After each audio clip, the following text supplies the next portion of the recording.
Olá, todos, todas, todes. Eu sou Emerson Merri.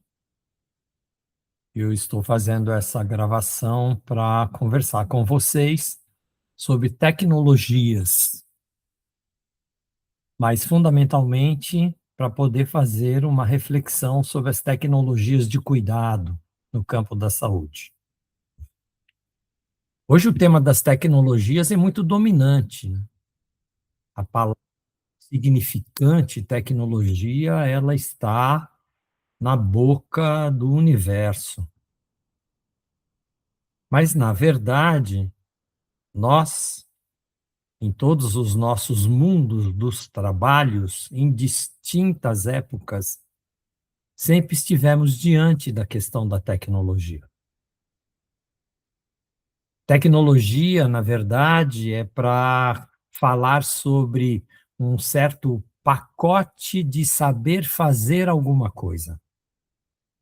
Por exemplo, existe um pacote de saber fazer técnico quando você quer produzir um automóvel ou quando você quer produzir um aparelho celular, quando você quer produzir uma cadeira, existe lá um saber fazer que ordena tecnicamente certos materiais, insumos, certas ferramentas, certas formas de organizar estas relações para que no final, por exemplo, saia um objeto que eu olho e posso chamar de cadeira, porque ele tem um certo valor de uso que uma cadeira tem. Então, de uma maneira simples, tecnologia dá conta disso. Isso quer dizer que quando a gente fala em tecnologia, nós estamos falando desse pacote saber fazer, que é imaterial, ele não é material. Material é a cadeira, por exemplo. Material é o corpo do trabalhador ou da trabalhadora. Material são os insumos. Então, eles compõem, né, esse território. Mas, essencialmente, a tecnologia é imaterial, porque o saber fazer ele está imaterialmente dentro de uma certa concepção que a gente constitui mentalmente. Então, essa é uma primeira característica fundamental de entender, né? Essa separabilidade entre esse mundo material palpável, mas efetivamente a tecnologia como esse pacote imaterial. Então, por exemplo, um aparelho celular. O aparelho celular não é uma tecnologia em si. O aparelho celular é uma máquina que, se não for ocupada por uma tecnologia imaterial específica que faça ele funcionar, ele é simplesmente uma máquina morta. Então, para que essa máquina, e é materialidade palpável, ela possa ser um telefone celular, e que a gente chama de inteligente, na verdade, um mini computador, eu preciso ter uma tecnologia digital. Essa tecnologia digital é um pacote imaterial de programações, de aplicativos, são todos imateriais. Isso faz, então, dessa materialidade, o aparelho, uma tecnologia, um, um aparato tecnológico. Então, eu poderia dizer que as tecnologias têm essas características, né? E a gente esquece isso, né? Então, a gente acha que o computador é uma tecnologia. Não, o computador não é uma tecnologia. O computador é uma associação de uma máquina, nessa materialidade, que tem chips, que tem circuitos, que tem uma certa arranjo mecânico entre eles, e uma tecnologia digital. Ah, mas para produzir o computador, eu também tenho uma tecnologia imaterial, que consegue organizar o chip num lugar, o teclado no outro, ou seja, eu produzo essa máquina, a tela num outro, os circuitos que organizam isso.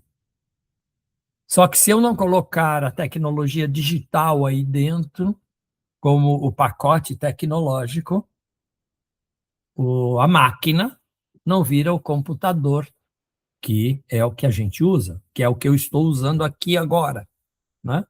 Eu só estou usando aqui agora porque existe essa combinação entre essa tecnologia material, que eu chamo de tecnologia dura, e essa tecnologia imaterial, que a gente genericamente chama de tecnologias digitais, e que eu chamo de tecnologia leve e dura. Por que eu chamo de leve e dura?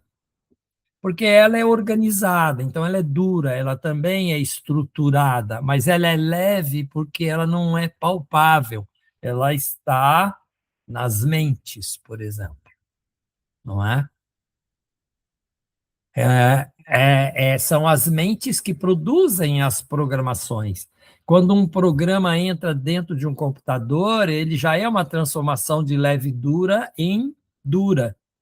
Então, um programa escrito dentro do programa do computador, por exemplo, se ele tem um sistema operacional Windows ou se é Linux, como o que eu uso aqui, ou se ele é OS da Apple, já é uma tecnologia dura, resultado de uma tecnologia digital e material, de programação e coisas desse tipo. Então, isso é importante a gente entender, porque isso permite que a gente faça um caminhar, né, na direção de entender outros mundos do trabalho, né? Então, eu posso entender como é que se constitui o mundo do trabalho, que se fabrica um automóvel. Eu posso entender como é que se constitui o mundo do trabalho, que se fabrica numa escola.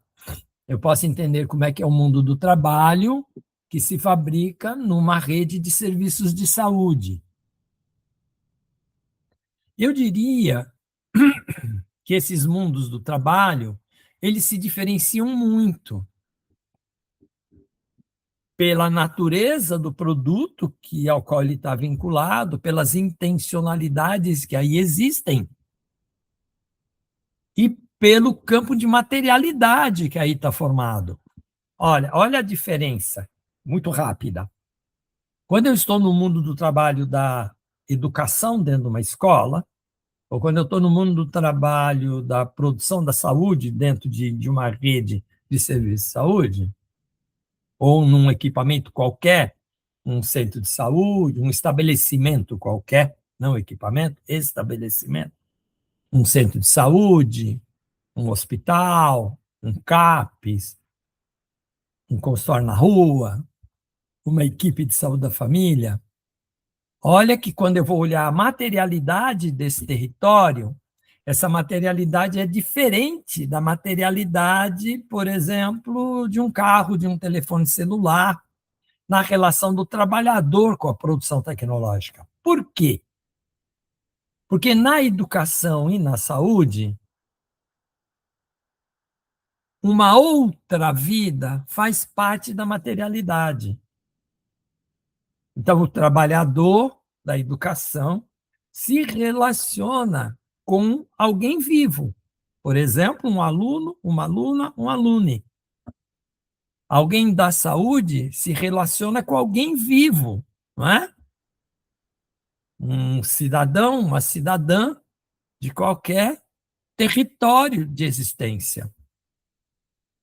Então, esse mundo do trabalho, ele é um mundo muito singular, o da educação e da saúde, porque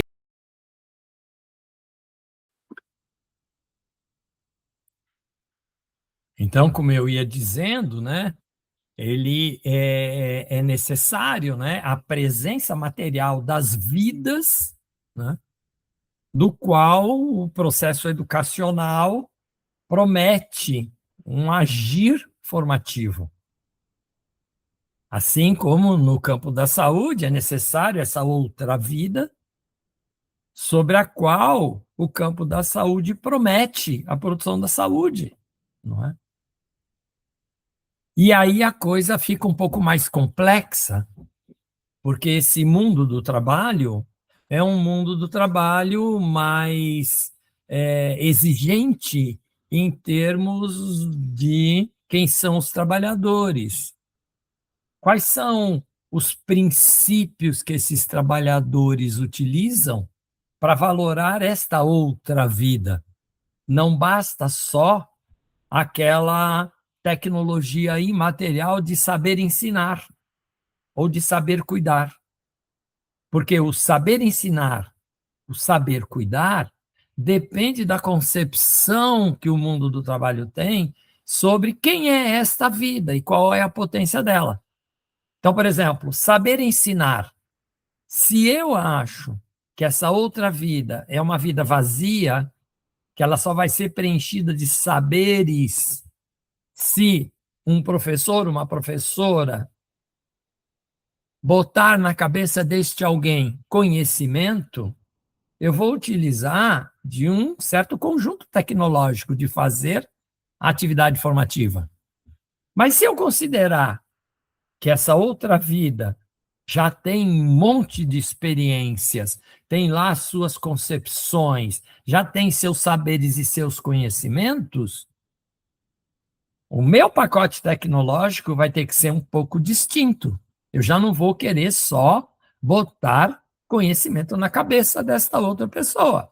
Eu vou querer montar uma estratégia educacional com outras tecnologias que não só as duras e as leveduras, mas tecnologias relacionais que permitem com que um encontro entre um professor, uma professora e um aluno, uma aluna e um aluno possam trocar experiências de saberes, possam problematizar coisas do mundo e produzir conjuntamente a busca de novos conhecimentos para dar conta daquilo que está sendo problematizado. O processo formativo vai ser de outro tipo. Então, no campo do cuidado, ocorre exatamente a mesma coisa. Dependendo de qual valor aquela vida tem, o que é cuidar, o que é saúde, o pacote tecnológico vai ser muito distinto. Então, imagina se eu entender que o campo da saúde é só governada pelo saber da biomedicina e sobre o saber da doença, e que o profissional de qualquer ordem é que vai resolver o problema do outro, e o profissional tem toda a competência, diante de uma queixa do outro, de dizer o que é que o outro tem, qual é o problema dele, que diagnóstico ele porta e qual é a solução, não é? Que prescrição deve ser feita, que exames devem ser feitos, ações ou que ações devem ser feitas. Ora, essa concepção de cuidado do campo da saúde, ela é totalmente profissional centrada, e é o profissional que resolve tudo, não é? E mal a vida do outro entra na complexidade desse raciocínio. O que entra é o raciocínio biomédico, orientado pela noção de um corpo mecânico que sofre um erro, você descobre o erro e você, como profissional de saúde, corrige o erro. Ora, a biomedicina, ela é muito mecanicista e ela trabalha com um conceito de corpo biológico muito pobre, um conceito muito pobre. E saúde é o inverso de não ter doença, não é? Só que o campo da saúde é mais complexo. Ele porta uma ideia de complexidade muito mais interessante. Então, essa situação nos coloca a procurar, então, destrinchar um pouco melhor como é que essas forças que atuam num mundo do trabalho mais complexo, esse território das tecnologias, né, vai se conformando. Então tem uma novidade aí nesses lugares, né, que é o fato de que essa outra vida que se apresenta no mundo do trabalho, ela também tem desejos, ela também tem saberes, ela também tem modos de existir. Ela também disputa o mundo do trabalho. É diferente do outro mundo do trabalho, em que, por exemplo, fazendo cadeira, madeira, prego, não disputam o mundo do trabalho com a gente. Mas aqui não, na educação e na saúde, né? Não basta só as concepções que a gente tem, mas também tem a força ativa desta outra vida, né? Que vai se manifestar de diferentes maneiras, se não estiver satisfeito com aquilo que está sendo produzido, né? Então a gente sabe disso. Mesmo uma biomedicina muito bem feita, ela pode não satisfazer. E aí essa outra vida resiste, né?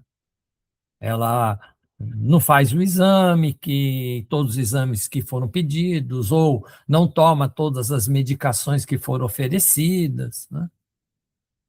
Porque ela tem outras coisas no campo do desejo da vida dela. Então, tem um desafio tecnológico, inclusive quando a gente está também com alunos e alunas, que é qual é o desejo do outro? O que é que o outro espera desse lugar? O que ele pode acrescentar no mundo do trabalho? Como construir um mundo do trabalho no qual a presença desta outra vida é efetiva, e não só nós, centrado no professor e seus saberes, ou centrado nos profissionais e seus saberes. É baseado nessa ideia que, no campo das tecnologias de cuidado, eu criei uma noção chamado a perda da dimensão cuidadora pela prática centrada no profissional exclusivamente. O que eu quero dizer com isso? Eu quero dizer que quando a gente fica só autocentrado, né, e o outro é só um objeto da nossa ação, como se a gente imitasse o trabalho de fazer uma cadeira, né, a gente perde a dimensão cuidadora. E o outro resiste, o outro disputa, o outro vai para o enfrentamento, né? São muitas as situações em que a gente pode descrever isso, né? Teve uma pesquisa, por exemplo, que eu coordenei em nível nacional, no qual a gente identificou uma quantidade enorme, né, de disputa de cuidado por parte dessa outra vida. Ora, se eu vou fazer um projeto terapêutico centrado só nos profissionais, não vai funcionar. Então, como é que esse outro vem compor, né? Que mundo tecnológico é esse que as duras e leveduras não dão conta, né? E aí, para entender esse tema da perda da dimensão cuidadora, eu trabalhei com uma terceira dimensão tecnológica, que é o que eu chamo de tecnologias relacionais, tecnologias leves, que só existem ali no encontro com esta outra vida. Então, é um operar tecnológico de uma maneira muito distinta, né? Porque ele é aberto à própria saída do território do pacote tecnológico. Porque ele tem que estar aberto à presença do desejo dos modos de viver deste outro. E aí, só a biomedicina, só a clínica centrada no profissional não resolve.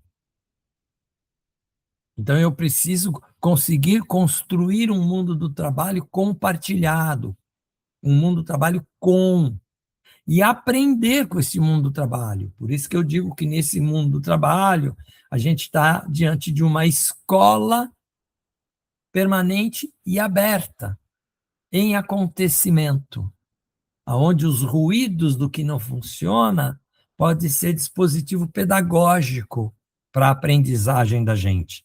Essa é a minha noção de educação permanente.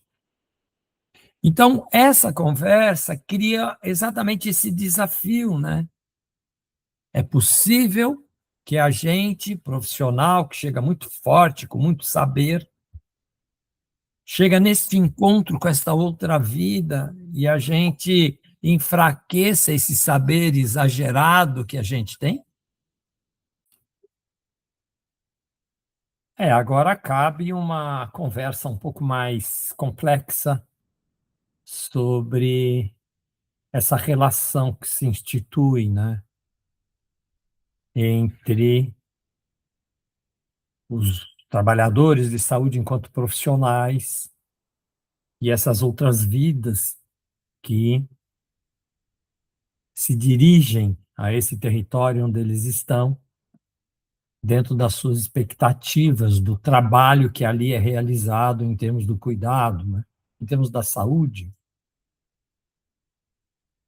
Vale aqui uma reflexão de que em todo encontro entre vidas distintas, e todas as nossas vidas são distintas, não há ninguém que seja igualzinho, idêntico ao outro, mesmo que tenhamos muitas coisas em comum, cada um de nós todos somos muito singulares. Mesmo gêmeos muito idênticos são muito singulares.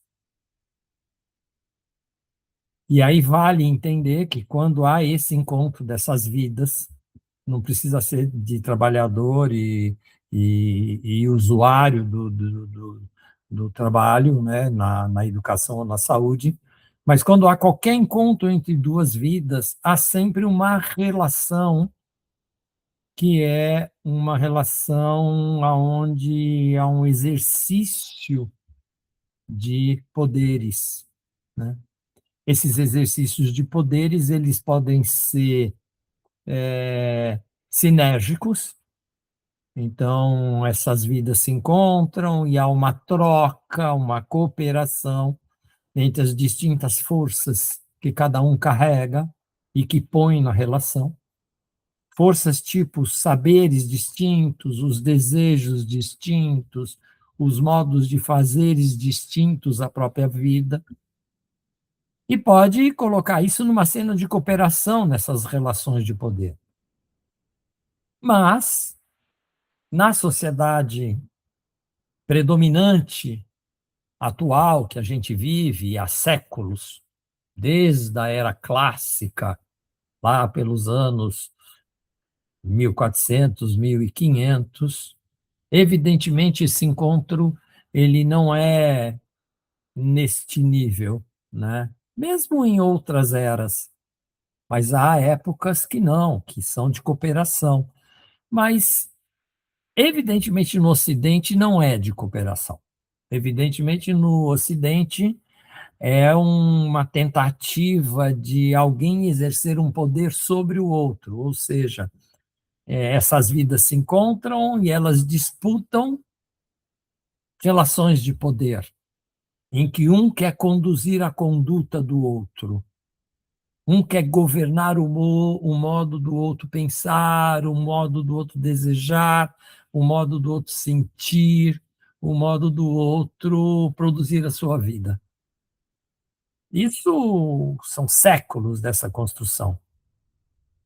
Mas há um detalhe que é importante, que é lá pelos anos final dos 1700, começo dos 1800 na Europa, e quem trata muito bem disso é um filósofo chamado Michel Foucault, em alguns dos seus livros, como um livro chamado As Palavras e as Coisas,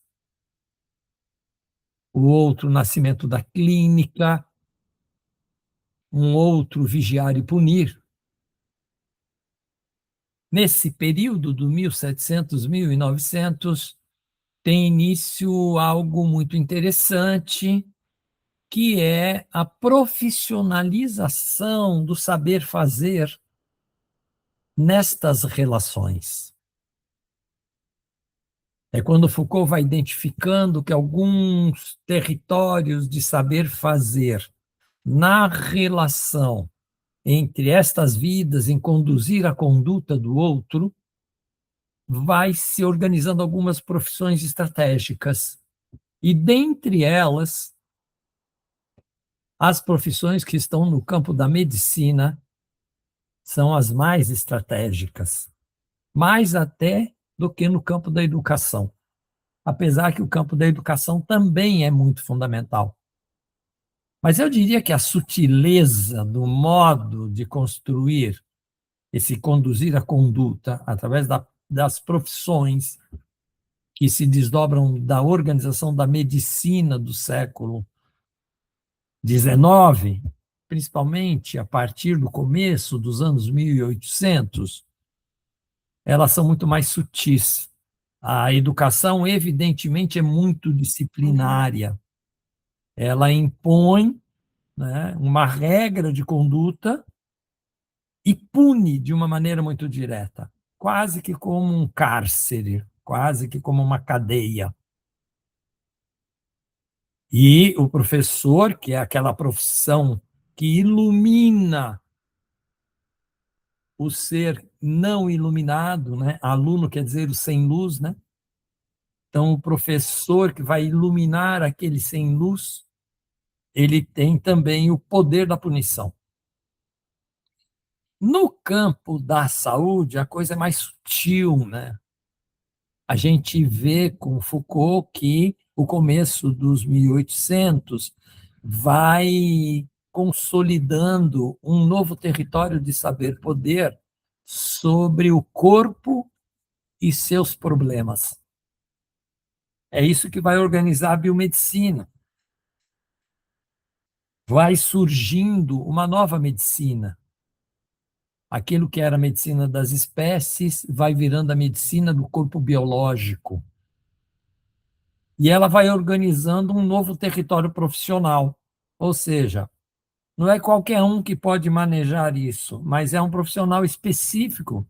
Tem que ser formado por uma escola específica. É onde vai nascer as escolas médicas atuais. Óbvio que elas vão sofrer muitas transformações, mas a gente vê isso acontecendo durante todos os 1800.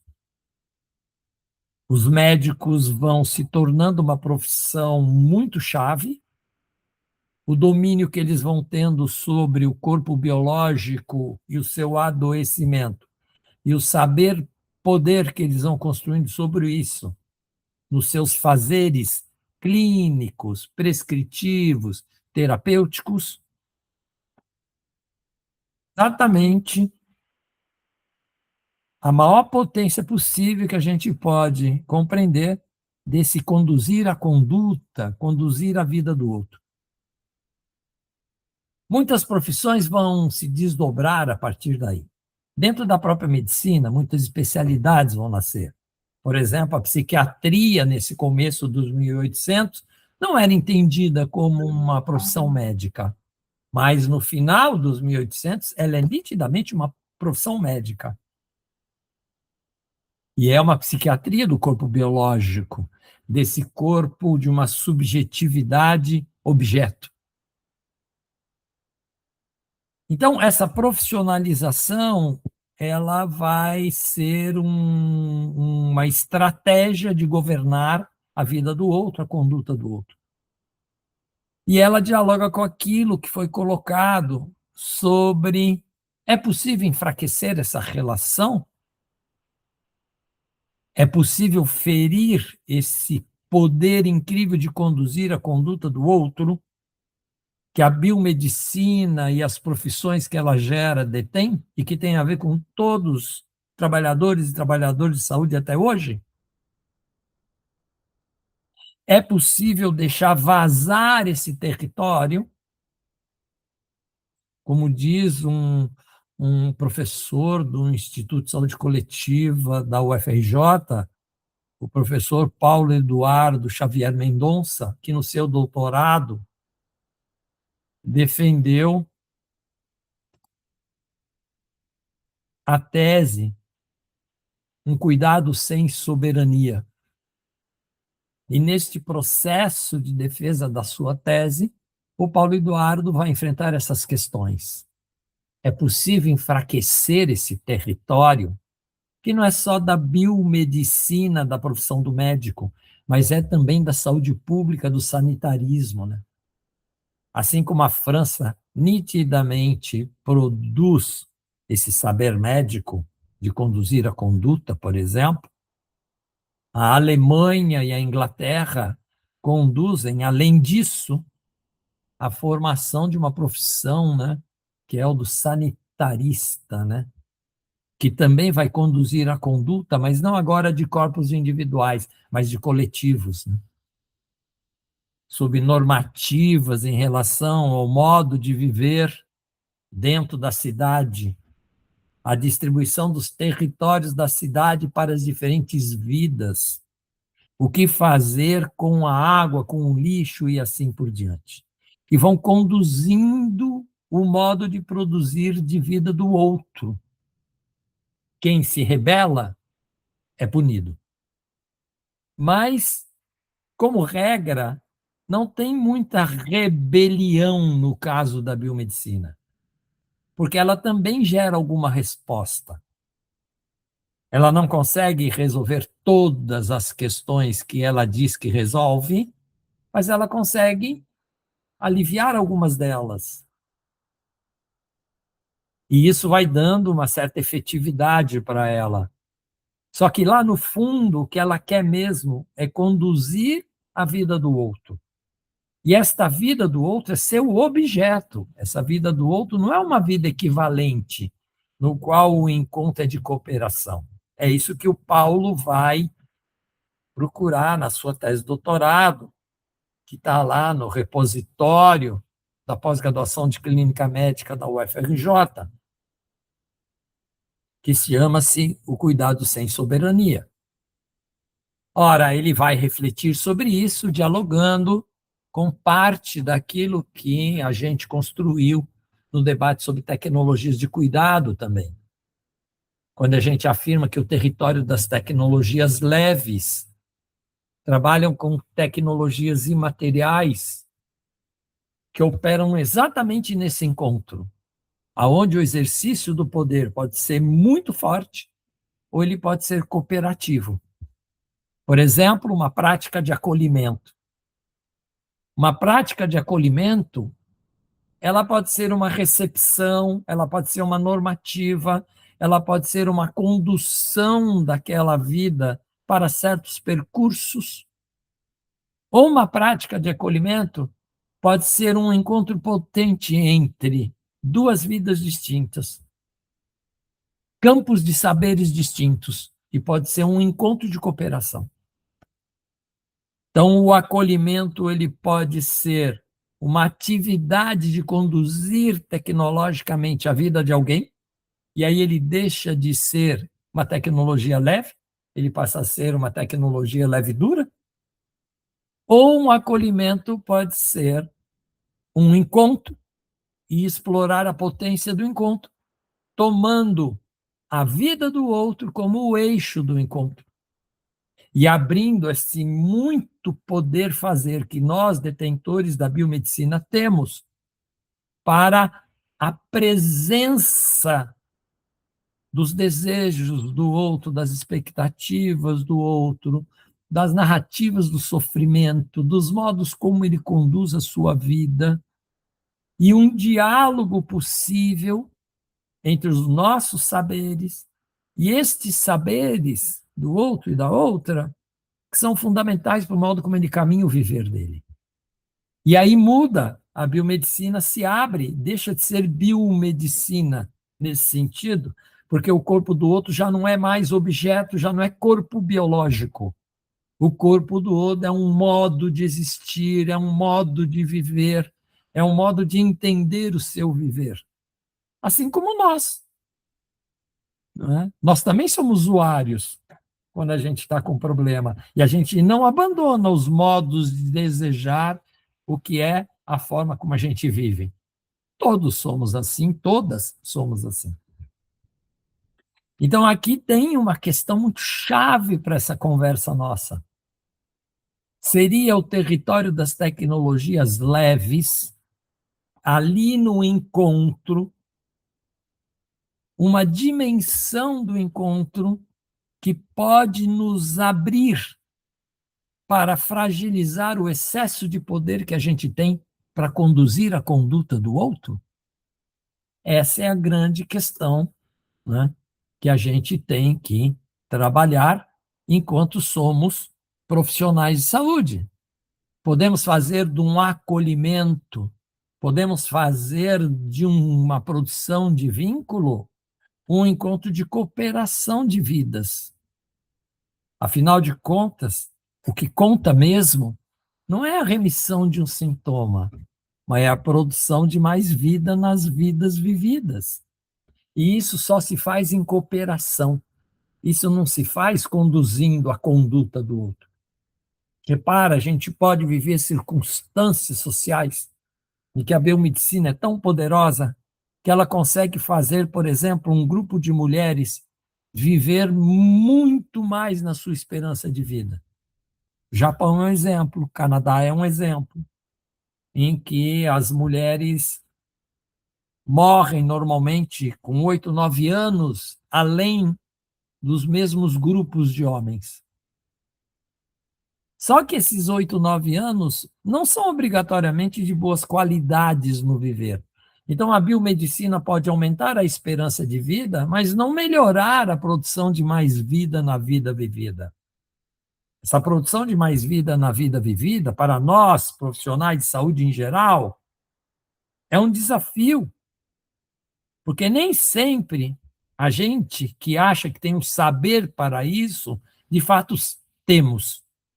Porque ele é um saber viver que está na cena. É um saber produzir a vida que está na cena. E o saber produzir a vida que está na cena só se apresenta num encontro entre nós, trabalhadores e usuárias, cidadãos, cidadãs, se esse for um encontro de cooperação e não um encontro de disciplinarização, de condução autoritária da vida do outro pelo nosso saber e pelo amedrontamento que a gente faz do outro se não seguir as nossas regras. Então, cabe a nós, né, não querer conduzir a vida do outro de uma maneira autoritária e disciplinária. Cabe a nós compartilhar os saberes que estão aí na cena e considerar como eixo central a rede viva de produção de vida que o outro tem, onde ele bota suas expectativas, ele bota seus medos, ele bota suas alegrias, ele bota suas tristezas, ele bota os seus modos de produzir suas relações, ele bota seus desejos, os modos como eles se frustram. Ora, este processo todo está diante de um corpo em sofrimento, organicamente em sofrimento, subjetivamente em sofrimento. Então, uma clínica que se reduz a um conceito de corpo biológico muito pobre, dessubjetivado, quase de um cadáver, que é assim que se construiu a biomedicina, é uma clínica muito pobre. Então, cabe uma grande conversa da tal dimensão cuidadora como aquele território que está, inclusive, fora da clínica, porque ele não pertence a nenhum grupo profissional e pertence a todos. O acolhimento, por exemplo, não é uma prática de uma clínica, de uma profissão específica. O acolhimento é uma prática de encontro, aonde a outra vida tem tanto valor quanto a minha vida, e aonde se instala um processo de cooperação. E exatamente o acolhimento é uma prática de qualquer profissão. Então, ela não pertence a um campo profissional, ela não pertence a um território tecnológico específico. Ela é a exploração das potências de viver que tem num encontro. Ora, será que nós, profissionais de saúde, na medida que saímos do domínio do nosso território profissional e encontramos os outros que também saem, podemos construir uma equipe, um coletivo que se dispõe a encontrar estas vidas e explorar o que elas tem de potência no campo do cuidado? Ora, esse é o território das tecnologias leves, esse é o território da dimensão cuidadora, e ela não é um território dominado pelas profissões, mesmo que as profissões tenham algo a dizer sobre ele.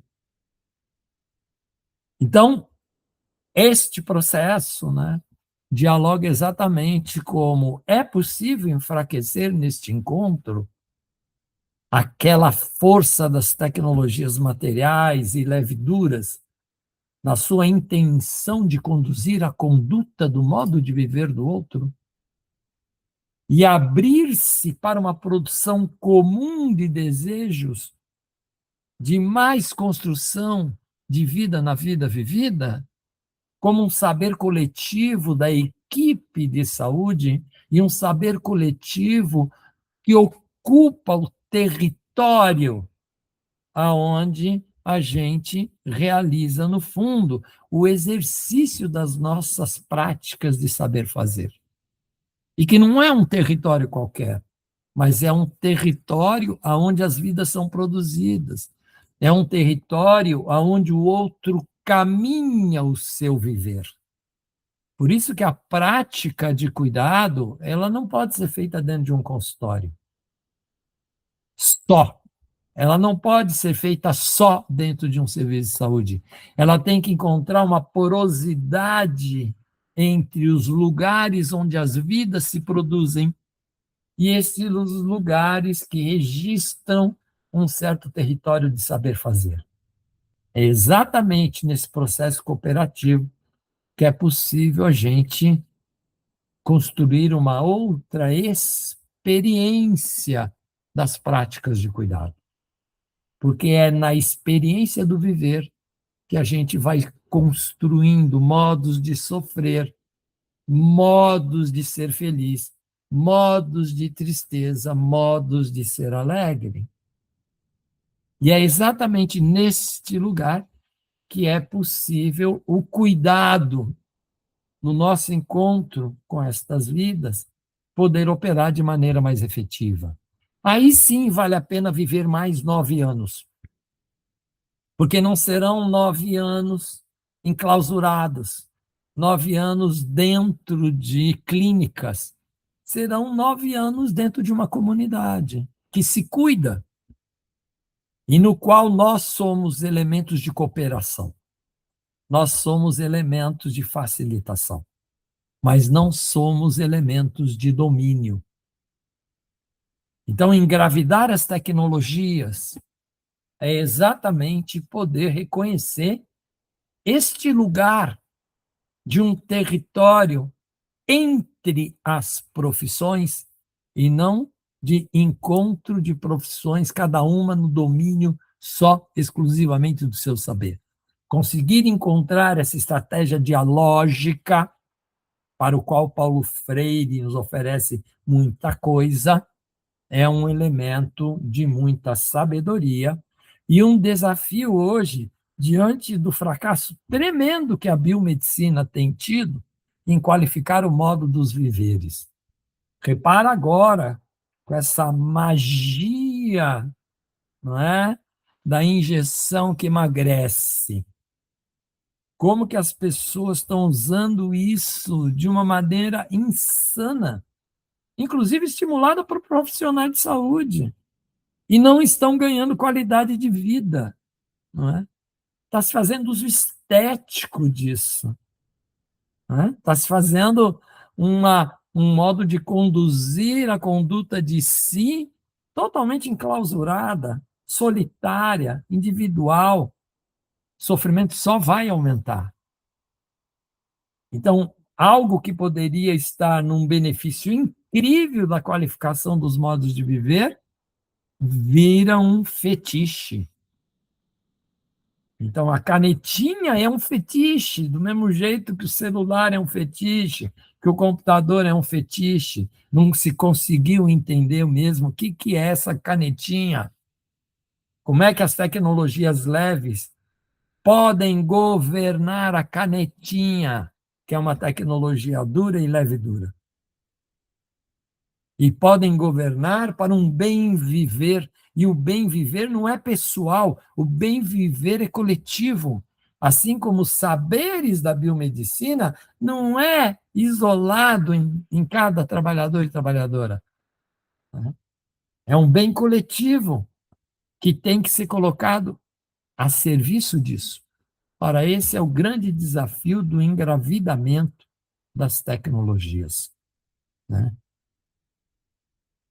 Espero que isso tenha contribuído para vocês conseguirem fazer uma reflexão do lugar que querem ocupar dentro desse campo do mundo do trabalho na saúde e o quanto vocês vão se deixar governar pela ética de um viver coletivo e individual na lógica do bem viver, né? E acho que esse é um tema central para o fracasso da sociedade ocidental hoje, que não soube dar um sentido pleno para todos os saberes, fazeres que conseguiu inventar. Se deixou capturar pela instrumentalização, pela perspectiva de dominar a vida do outro e pela monetização desta relação. Se deixou capturar pela lógica do capital e do mercado, quando isso deveria ser secundário, hoje ela é predominante.